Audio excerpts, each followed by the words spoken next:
ते अशोक खरंच चल ना बाबा ना साधू चल कोट घालून बलात्कार करायचं. आणि जसं ते व्हायरल झालं सगळे हिंदू धर्माला शिव्या घालू राहिले, भोंदू बाबा भोंदू बाबा भोंदू. अरे भोंदू कॅप्टन म्हणा, हा भोंदू कॅप्टन आहे. खरे जे कॅप्टन आहे ना ते देशाची सेवा करताय, समाजाची सेवा करताय. हा भोंदू बाबा नाही, हा भोंदू कॅप्टन आहे. आणि बदनाम मात्र हिंदू धर्माला करायचं चाललंय. मला तर प्रत्येक पोस्टला कमेंट आहे अशोक खरात्व बोला. त्या कमेंट करणाऱ्याला माझं सांगणं आहे, बाबा हा हिंदूंचा हिंदुस्तान आहे.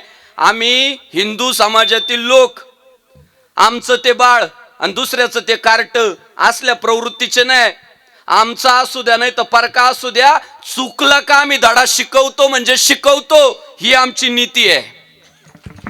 हा अरे जिहाद यांनी ना तो दाऊद पाकिस्तान मध्ये नेऊन लपवून ठेवला, पण अशोक खरातला आम्ही ना भारताची सीमा ओलांडून नाही दिली. आमच्या देवा भाऊनी या कानाची खबर त्या कानाला न होऊ देता अशोक खरात जेरबंद केला. हे आमचं हिंदुत्व आहे. काय कोणी जर बोलत असेल ना अशोक खरात्व का बोलत नाही, त्याच्यावर का बोलायचं.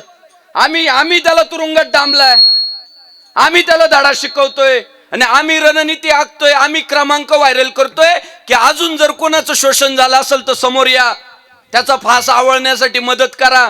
अरे हा हिंदुस्तान आहे. आम्ही आमचं ते बाळण दुसऱ्याचं ते कार्ट तसला स्वभावच नाही आमचा. अरे आम्ही रावण आमचा होता तरी ठोकला. अशोक खरात किती जाडकी पत्ती आहे, अहो त्याला तर 100 वेळा ठोकू आम्ही. त्यामुळे उगीच कुणी अक्कल पाजळायची नाही. अशोक खरात्व बोला, अशोक खरात्व बोला. तुम्ही दाऊदवर बोला, विठ्ठल विठ्ठल.